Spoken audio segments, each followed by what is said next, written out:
अभी हम लोग कोलिजन के बारे में पढ़ेंगे, जो कि जिसे हमने पहले पढ़ा था law of conservation of momentum. Law of conservation momentum की एक एप्लीकेशन है कोलिजन। तो कोलिजन हम पढ़ेंगे। कोलिजन क्या होता है?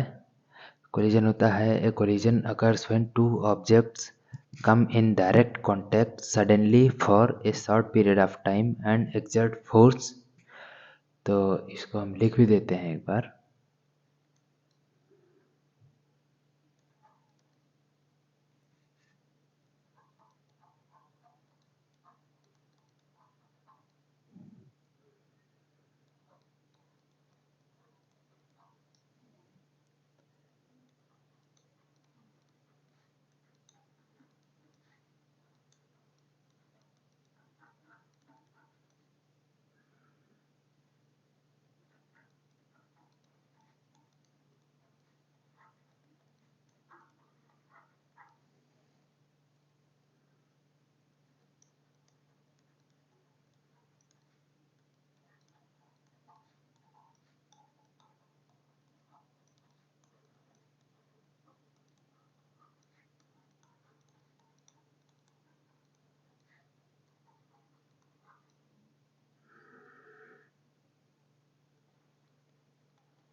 हाँ, स्टेटमेंट ये है, मैं लिख दिया हमने। A collision occurs when two objects come in direct contact for a short period of time and exert force. जब दो ऑब्जेक्ट आपस में कांटेक्ट में आते हैं शॉर्ट पीरियड ऑफ टाइम के लिए और फोर्स एक्सर्ट करते हैं तो उसको कोलिजन बोलते हैं। इसको एग्जांपल से हम देख लेते हैं। एग्जांपल, सपोज हमने दो दो बॉल्स मान लेते हैं, ठीक है। तो सपोज ये हमारा अर्थ सरफेस है और दो बॉल हैं। ये एक बॉल है और ये एक बॉल है। ये ए बॉल है, ये बी बॉल है। इसका मास एम ए है, इसका मास एम बी है। और ये यू ए स्पीड से चल रहा है और ये यू बी स्पीड से चल रहा है। यहाँ पर यू ए की स्पीड यू बी से ज़्यादा है, ये हम मान लेते हैं। तो कुछ देर बाद क्या होगा, क्योंकि पहली वाली बॉल दूसरे वाले से तेज चल रही है तो दूसरे वाले को आगे चल के टक्कर मारेगी ये।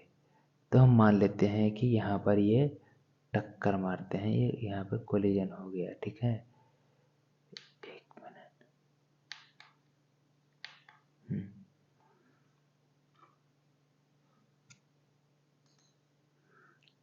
ये जो है बॉल ये हो गई ए और एक ये दूसरी बॉल है, यहाँ पर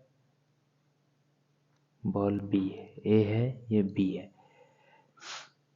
ये एक दूसरे को यहाँ पर कोलाइड कर रहे हैं। इसके बाद तीसरे स्टेज में क्या होगा कि बी वाला आगे निकल जाएगा और ए वाला पीछे रह जाएगा। बी बॉल हो गई और ये ए बॉल हो गई।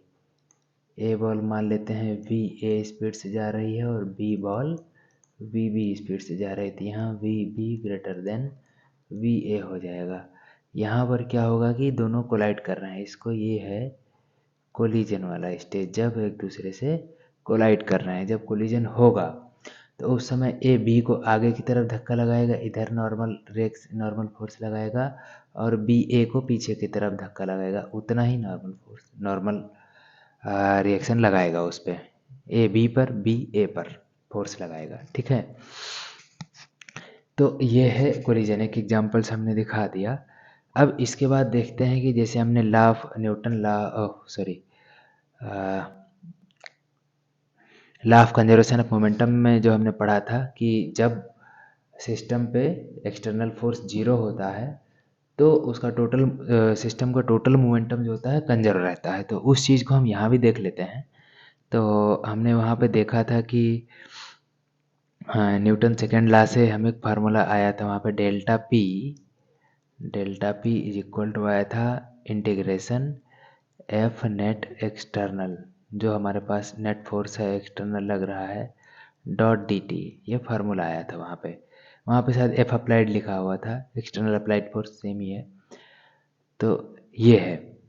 अब यहाँ पे हम देखेंगे कि अगर हम दोनों बॉल को एक सिस्टम में माने, दोनों बॉल को अगर हम एक सिस्टम में मानते हैं कि ये हम मान लेते हैं कि एक सिस्टम है हमारे पास और ये दोनों बॉल एक सिस्टम के अंदर हैं, क्योंकि वहाँ पर भी बोला गया था total momentum of system, isolated system. तो हम ये दोनों बॉल को एक सिस्टम में मानते हैं, दोनों बॉल को एक सिस्टम में मान लेते हैं। तो तीनों स्टेज में देखते हैं, पहली बात तो फोर्स लग रहा है कहीं पर कि नहीं लग रहा है फोर्स। सरफेस को हम स्मूथ मानेंगे, सरफेस हमारा जो है ये स्मूथ सरफेस है, मतलब फ्रिक्शन फोर्स नहीं है। अब यहाँ पर पहले कंडीशन में क्या है, बिफोर कोलिजन, जो ये वाला केस है, ये वाला, इसको यहाँ लिख देते हैं बिफोर कोलिजन। बिफोर कोलिजन, ये बिफोर कोलिजन है और ये आफ्टर कोलिजन है, आफ्टर कोलिजन है ना। तो बिफोर कोलिजन क्या है कि जो ए वाला बॉल है उस पर भी कोई फोर्स नहीं लग रहा है किसी डायरेक्शन में, और बी हॉरिजॉन्टल डायरेक्शन में, और बी वाले में भी हॉरिजॉन्टल डायरेक्शन में कोई फोर्स नहीं लग रहा है। तो यहाँ पर तो ए बी पर कोई फोर्स नहीं लग रहा है, तो सिस्टम पर भी नेट फोर्स बाहर से कहीं कुछ लग नहीं रहा है, सब जीरो हो गया नेट फोर्स। इसके बाद आते हैं सेकंड केस पे, कोलिजन, ड्यूरिंग कोलिजन। इसमें क्या हो रहा है कि बाहर से तो कोई फोर्स नहीं लग रहा है, लेकिन ए वाला बी को आगे की तरफ धक्का दे रहा है और बी वाला ए को पीछे की तरफ धक्का दे रहा है। बट यहाँ पर एक चीज़ ध्यान देने वाली है, दोनों एक दूसरे को इक्वल एंड अपोजिट फोर्स लगा रहे हैं। According to Newton third law, action और रिएक्शन लग रहा है और इक्वल एंड अपोजिट डायरेक्शन में फोर्स लग रहा है। तो अगर हम पूरे सिस्टम पे फोर्स देखेंगे, पूरे सिस्टम पे फोर्स देखेंगे, दोनों बॉल का अगर सिस्टम मान लें, तो दोनों बॉल पे अगर नेट फोर्स देखेंगे तो जीरो होगा, नेट फोर्स जीरो होगा, क्योंकि ए बी को आगे की तरफ धक्का दे रहा है उतना ही फोर्स है, बी ए को पीछे की तरफ धक्का दे रहा है, तो नेट फोर्स जीरो होगा। और आफ्टर कोलिजन वाले केस में यहाँ पर दोनों बॉल अलग अलग हैं, ज़मीन जो हमारे सरफेस है वो स्मूथ है, तो दोनों बॉल पे अलग से कोई फोर्स नहीं लग रहा है। तो तीनों ही केस में हॉरिजॉन्टल डायरेक्शन में नेट फोर्स जीरो है, नेट फोर्स जीरो है। तो यहाँ पर हम लिख देते हैं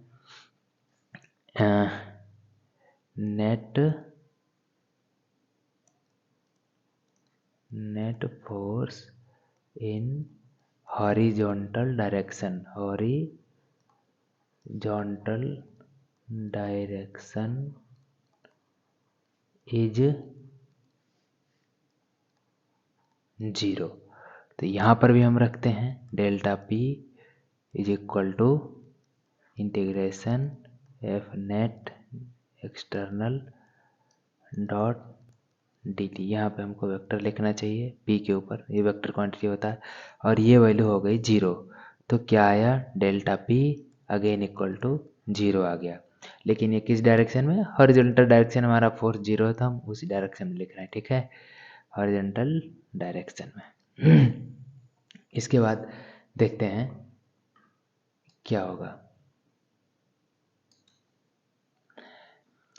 डेल्टा पी हमारे पास जीरो आ गया, delta P is equal to zero आया। इसका मतलब क्या हुआ, P final minus P initial is equal to zero आया। इसका मतलब क्या हुआ, अगर हम पी इनिशियल को उधर ले जाते हैं तो P final is equal to क्या आएगा, पी इनिशियल आएगा। इसका मतलब हम बोल सकते हैं कि total momentum of system Kanjar होगा। यहाँ क्या बोल सकते हैं, टोटल फाइनल मोमेंटम, फाइनल या फिर बीच में भी नेट फोर्स जीरो है तो कभी भी कंजर होगा, तो हमको पूरा बोलना चाहिए total momentum of system is conserved. Total momentum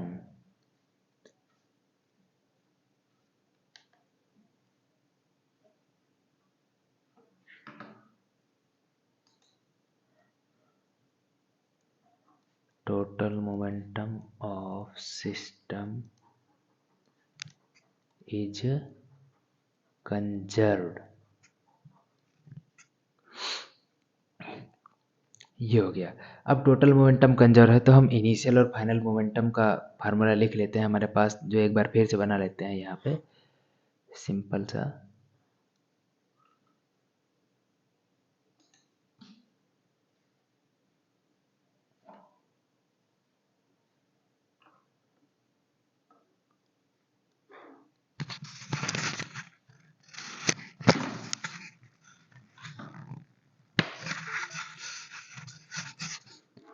हमारे पास दो बॉल था, ए बॉल था और बी बॉल था। यहाँ पर ये सरफेस हो गया, ये यू ए स्पीड से चल रहा था और ये यू बी स्पीड से चल रहा था। इसका मास था, इसका मास इधर लिख देते हैं, एम ए था और इसका मास एम बी था। इसके बाद कोलिजन हुआ,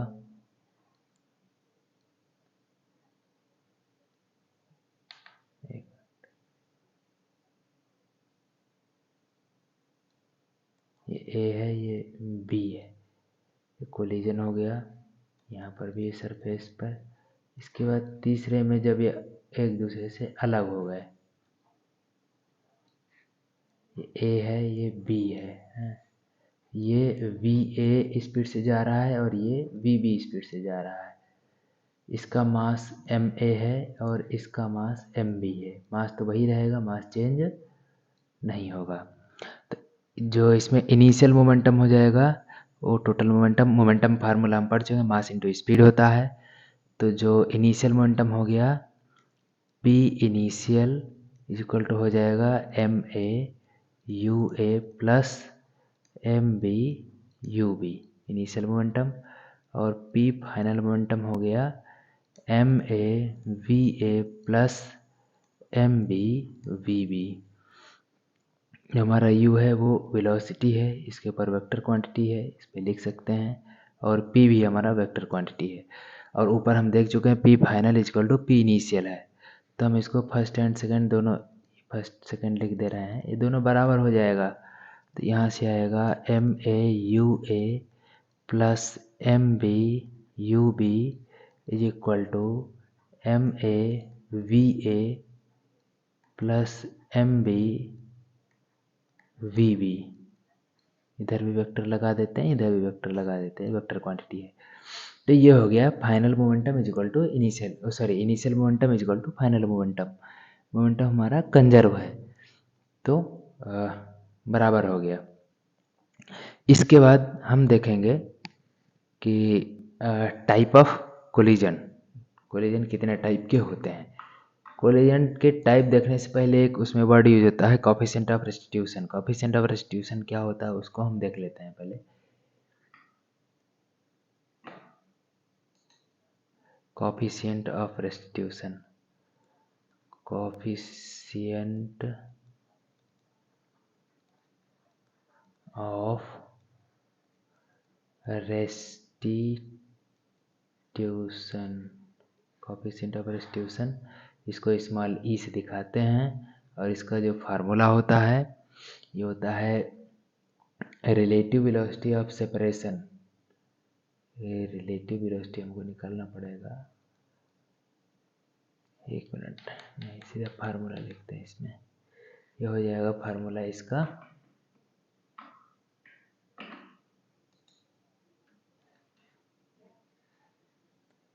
V2 या VB माइनस VA अपान UA माइनस UB, ये इसका फार्मूला हो जाएगा।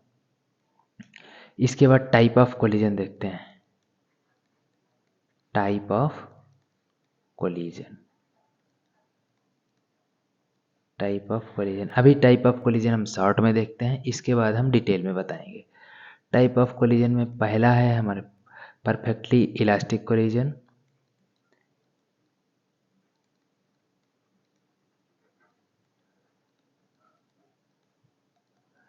परफेक्टली इलास्टिक कोलिजन, ये पहला केस है। इसमें परफेक्टली इलास्टिक कोलिजन में होता है, इसमें कोफिशिएंट ऑफ रेस्टिट्यूशन 1 होता है, जो ई की वैल्यू होती है ये 1 होती है, इसको ध्यान रखेंगे। बी है दूसरा पॉइंट है, जो टोटल मोमेंटम कंजर्व रहेगा। टोटल मोमेंटम हर कोलिजन में कंजर्व रहेगा जहाँ पर नेट फोर्स 0 होगा। तो यहाँ पर भी टोटल मोमेंटम कंजर्व होगा, लिख देते हैं टोटल मोमेंटम कंजर्व रहेगा, टोटल मोमेंटम कंजर्व रहेगा। इसके बाद तीसरा पॉइंट देखते हैं। परफेक्टली इलास्टिक कोलिजन में होता है कि बॉडी ड्यूरिंग कोलिजन डिफॉर्म करती है और उसके बाद में उसका डिफॉर्मेशन फिर से वो रिगेन करके ओरिजिनल शेप में आ जाता है। तो इस चीज़ को हम लिख दे रहे हैं body during body deform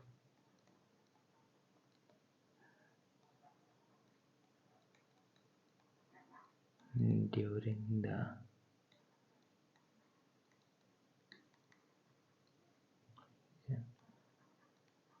and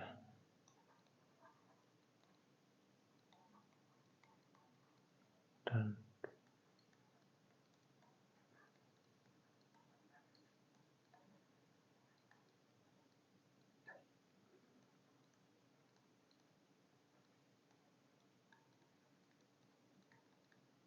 after collision.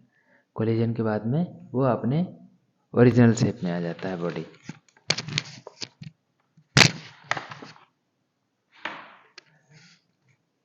और इसके बाद इसमें जो काइनेटिक एनर्जी का वेरिएशन है, काइनेटिक एनर्जी का variation, kinetic energy during collision पहले डिक्रीज करेगी, उसके बाद काइनेटिक एनर्जी इंक्रीज करती है, और काइनेटिक एनर्जी फाइनल जो होगी वो इनिशियल के बराबर हो जाएगी। डिक्रीज क्यों करेगी? क्योंकि जब डिफॉर्मेशन होता है तो उसकी एनर्जी कुछ डिफॉर्मेशन कराने में जाती है, और डिफॉर्मेशन जब धीरे धीरे कम होता है तो फिर से काइनेटिक एनर्जी बढ़ने लगती है, और आफ्टर कोलिजन डिफॉर्मेशन जीरो हो जाता है, बॉडी अपने ओरिजिनल शेप में आ जाती है, तो काइनेटिक एनर्जी फिर से पहले के बराबर हो जाती है। तो इस चीज़ को हम यहाँ पे लिख रहे हैं कि काइनेटिक एनर्जी के ई लिख रहे हैं, काइनेटिक एनर्जी डिक्रीज करती है, decreases during collision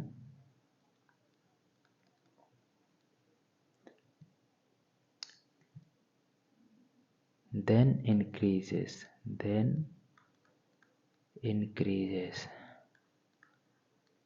and become equal to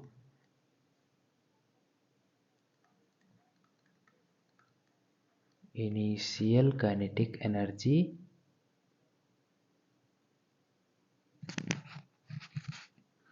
जो फाइनल काइनेटिक एनर्जी है वो इनिशियल के बराबर हो जाती है। ये हो गया परफेक्टली इलास्टिक कोलिजन। इसके बाद हम लोग देखेंगे इन इलास्टिक कोलिजन, दूसरा टाइप है कोलिजन का, सेकंड टाइप है वो है in elastic collision. In elastic collision, ये है सेकंड टाइप ऑफ कोलिजन। इसमें जो है जो कोफिशिएंट ऑफ रेस्टिट्यूशन होता है वो 0 से 1 के बीच में होता है, ई की वैल्यू 0 से 1 के बीच में होती है। और इसमें डिफॉर्मेशन जो होता है, बॉडी डिफॉर्म करती है, ड्यूरिंग कोलिजन बॉडी डिफॉर्म करेगी, लेकिन पूरी तरीके से रिगेन नहीं कर पाएगी, पार्शियली रिगेन करती है बॉडी। तो इसको हम लोग लिखते हैं यहाँ पे बॉडी डिफॉर्म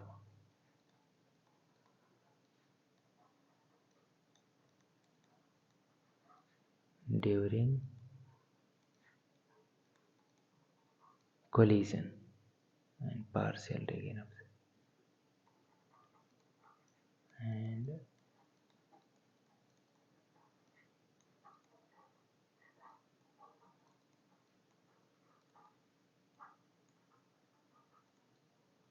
अपने शेप को पार्शियली रिगेन करता है बॉडी। इसके बाद इसमें काइनेटिक एनर्जी का वेरिएशन कैसे होगा? काइनेटिक एनर्जी भी जैसे डिफॉर्मेशन होगा काइनेटिक एनर्जी घटेगी, और जैसे जैसे डिफॉर्मेशन घटता जाएगा काइनेटिक एनर्जी बढ़ेगी। तो काइनेटिक एनर्जी इसमें पहले घटती है फिर बढ़ती है, लेकिन इसमें जो डिफॉर्मेशन है वो पूरी तरीके से जीरो नहीं हुआ, इसलिए काइनेटिक एनर्जी पूरा ओरिजिनल जो इनिशियल काइनेटिक एनर्जी के बराबर नहीं हो पाएगी, इसकी फाइनल काइनेटिक एनर्जी इनिशियल से कुछ कम रह जाती है। तो इसको लिख देते हैं kinetic energy decreases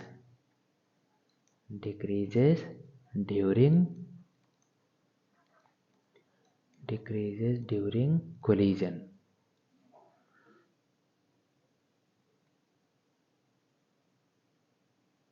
and then increases।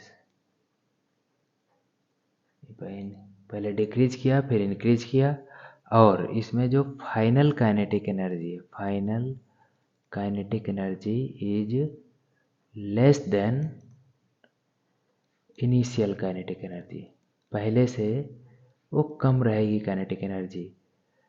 यहाँ पे ध्यान रखिए हम total kinetic energy of system की बात कर रहे हैं, तो टोटल काइनेटिक एनर्जी जो रहेगी वो इनिशियल से कम रहेगी। कम क्यों रहेगी? क्योंकि डिफॉर्मेशन पूरी तरीके से रीगेन नहीं हो पाया है।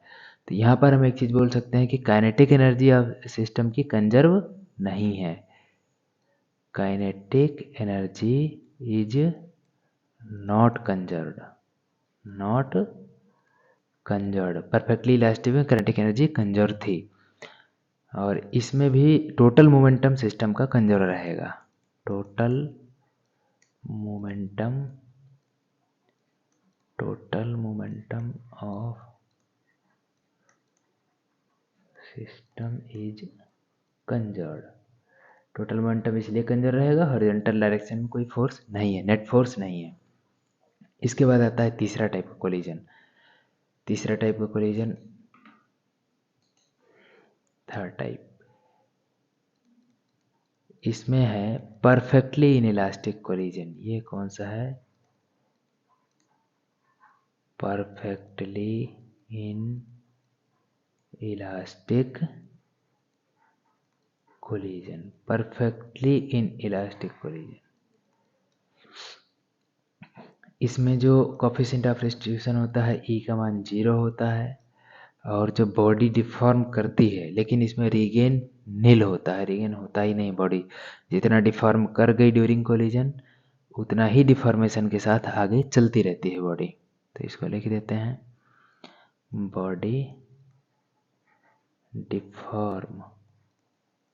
Deform during collision. Body deform करेगी एंड नो रीगेन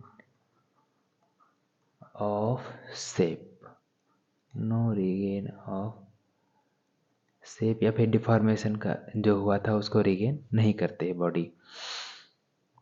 तो अगर बॉडी रीगेन नहीं करेगी तो यहाँ पर भी क्या होगा? काइनेटिक एनर्जी डिक्रीज तो होगी क्योंकि डिफॉर्मेशन हो रहा है, लेकिन डिफॉर्मेशन फिर ख़त्म नहीं हो रहा, डिफॉर्मेशन मैक्सिमम जितना हो गया उतना ही है।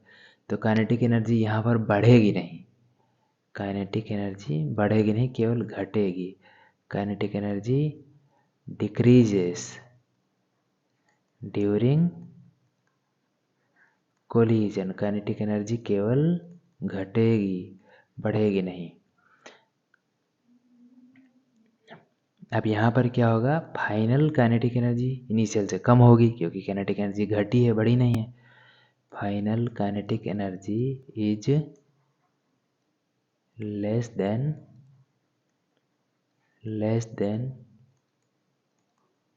Initial kinetic energy. Final kinetic energy initial से कम रहेगी। और एक चीज़ और बोल सकते हैं, काइनेटिक एनर्जी सिस्टम की कंजर्व नहीं है, kinetic energy is not conserved. अगला चीज़ है, इसमें भी हॉरिजॉन्टल डायरेक्शन में फोर्स 0 है तो टोटल मोमेंटम कंजर्व रहेगा। Total momentum of system is conserve. एक और इसमें होता है, जब परफेक्टली इनइलास्टिक कोलिजन होता है, बॉडी रिगेन नहीं करती है, तो आफ्टर कोलिजन दोनों बॉडी साथ साथ चलने लगती है, और जैसे कोलिजन में एक साथ कोलाइड होता है तो उसी पोजीशन में आगे बढ़ने लगती है, तो स्टिक टुगेदर वाला कंडीशन होता है। तो इसको हम लिख देते हैं बोथ बॉडी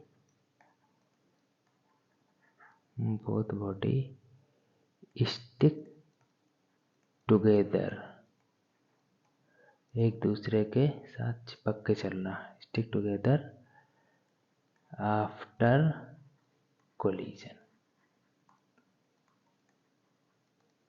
तो ये था तीनों टाइप का कोलिजन, और उनके हमने शॉर्ट में बता दिए कि क्या क्या इनमें होता है।